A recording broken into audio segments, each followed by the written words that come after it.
ከልጁ ጋር የነበረን ስምምነት በቃ ካምፓኒው ጋራ ነው። 50-50 ነው የምንካፈለው ነበር። ለምን ለ1000 ትካፈላላችሁ? ለእኔ 500 ሰታኝ እኮ ስራውን መስራት እችላለሁ፣ እናንተ 1500 ታገኛለህ አለኝና አይ አግሪድ። እኔ ግን ጊልት ኮንሽየሱን ይዤው እስካሁን ኖርኩኝ እና አይ ኒድድ ቱ ኮንፌስ። ሃይ እንዴት ናችሁ? እንኳን ደህና መጣችሁ ወደ ቻናላችን። በተከታታይ ላለፉት 3 ሳምንታት አዳዲስ የቢዝነስ አይዲያዎች ወይንም እኔ አሜሪካ ውስጥ የሰሩ እና ኢትዮጵያ ቢሰሩም ሊጠቅሙ ይችላሉ ብዬ ያሰብኳቸውን አይዲያዎች ሼር ሳደርግ ነበር። ወደፊትም የተወሰኑ ሀሳቦች አሉ ሼር ማድረጋቸው፣ ግን ዛሬ ብሬክ እንውሰድ ብዬ ነው። ለረጅም ጊዜ ቦዘር ሲያደርገኝ የነበረ ነገር ስለነበር አይ ዋንት ቱ ኮንፌስ እና እሱ ጋር ከሜዴ በፊት ግን መጀመሪያ ዋይ አይ ዋንት ቱ ዱ ዲስ ሊትል ባክግራውንድ ልስጣችሁ።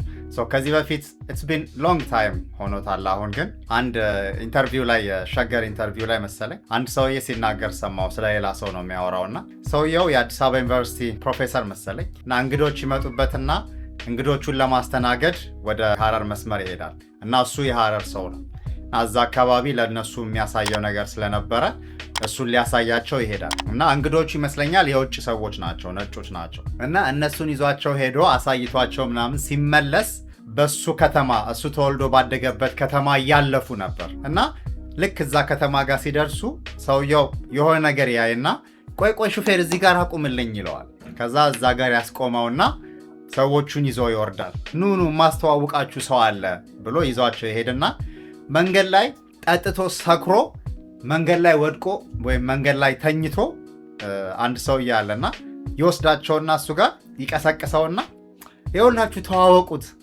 አባቴ ነው ይላቸዋል። እና ሰዎቹ በጣም ይደነግጣሉ። እንዴት መንገድ ላይ ሰክሮ ወድቆ ያገኘውን ሰው እንዴት አባቴ ነው ይላል? ይሄንን ካላቸው በኋላ እነሱ በጣም ተደንቀው ኦኬ ብለው ተዋውቀው ሰላም ብለዋቸው ምናምን ይሄዳሉ። በቃ ላስተዋውቃችሁ ብዬ ነው አባቴን ብሎ ከዛ መኪና ውስጥ ይገቡና ይሄዳሉ። መኪና ውስጥ ገብተው ትንሽ ከሄዱ በኋላ they have to ask ሁላችንም ብንሆን እኔም በሆን ጠይቃለሁ። ቆይ ግን እንዴት አባትህ ሰክሮ መንገድ ላይ ወድቆ እንዴት ላስተዋውቃችሁ ብለህ ወሰድከን? እኛ እኮ እንኳን አይደለም መንገድ ላይ ሰክሮ ወድቆ ጠጥቶ እጁን እያውለበለበ ሰላም ቢለን ራሱ ባላየ አልፈን ጥለነው እንሄዳለን እንጂ እንደዚህ አስቁመን ሰዎች አናስተዋውቅምና እንዴት እንደዚህ ልታደርግ ቻልክ ሲሉት እንዴ በቃ አባቴ ነው አለ። አባቴ ነው በቃ ምን ላድርገው።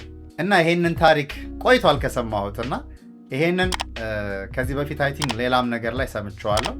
እና ቶፒኩ ኮንሰፕቱ ምንድነው? ራስን መቀበል። አይ ቲንክ ዶክተር ወዳጄነህም ሲያወራ ሰምቼዋለሁ መሰለኝ ይሄን ታሪክ። ራስን መቀበል የመጀመሪያው የፐርሰናል ዴቨሎፕመንት ትልቁ ስቴፕ ነው ሲል አስታውሳለሁ። እና ኢን ዳት ስፒሪት ነው አሁን ሼር ማድረጋችሁ። ኔሰሰርሊ ከዚህ ጋር ሪሌት ላያደርግ ይችላል፣ ግን የሆነ ጊልት ኮንሽስ ውስጥ ያለ እና አይ ዋንት ቱ ኮንፌስ። የዛሬ ኦልሞስት 18-19 ዓመት ሊሆነው ነው መሰለኝ ካምፓስ ግራጁዌት አድርጌ 1 ዓመት አስተምሬያለሁ። ከዛ በኋላ የሶፍትዌር ካምፓኒ አንድ ሰው ትንሽ የካምፓኒ ነበረውና እሱ ጋር ገብቼ ከዛ ከሱ ጋር አልተስማማንም፣ ተለያየንና አንድ ጓደኛ አገኘው። አይ ቲንክ በሱ መሰለኝ ያወቅኩት። አንፎርቹኔትሊ አሁን የልጁን ስምም አላስታውሰውም፣ ግን ጎበዝ የሴልስማንሺፕ ነው፣ በጣም ጎበዝ። ከዛም በኋላ ሌላ ጊዜ አግኝቸው እንደዚሁ ሰክሰስፉል አይነት ቢዝነስ ውስጥ እንዳለ ነግሮኝ ነበር እና ጉድ ፎር ሂም። ከሱ ልጅ ጋር አንድ የቢዝነስ አይዲያ መጣና ሶፍትዌር የመንጃ ፍቃድ ማሰልጠኛዎችን ለምን ሶፍትዌር አንሰራላቸውም አለኝና ከዛ እሱን ሶፍትዌር ያው እኔ ፕሮግራሚንጉ ላይ ጎበዝ ነኝ፣ እሱ ደግሞ ሴልሱ ላይ ጎበዝ ነው። we are a good team፣ ስራ መስራት እንችላለን አለን። ሶፍትዌሩን ሰራ ነው። ከዛ ሶፍትዌሩን የሆነ መገናኛ አካባቢ አይ ቲንክ ለሞቴል አካባቢ መሰለኝ፣ ግን ለሞቴል ሆኖ ዲያዘር ሳይድ ያለው መንገድ ይሄ የሽሮ ሜዳው መስመር መሰለኝ ካልተሳሳትኩ፣ በሱ መስመር ጋር አንድ ማሰልጠኛ ያገኘን። ከዛ ያው እሱ ጎበዝ ነው ብያቸዋለሁ፣ ተግባብተን ምናምን በቃ ለነሱ ሰራንላቸው። ከዛ ያ ሶፍትዌር አዲስ አበባ ውስጥ ያለ ወይንም ኢትዮጵያ ውስጥ ያለ የመንጃ ፍቃድ ማሰልጠኛ በሙሉ ሊሸጥ የሚችል።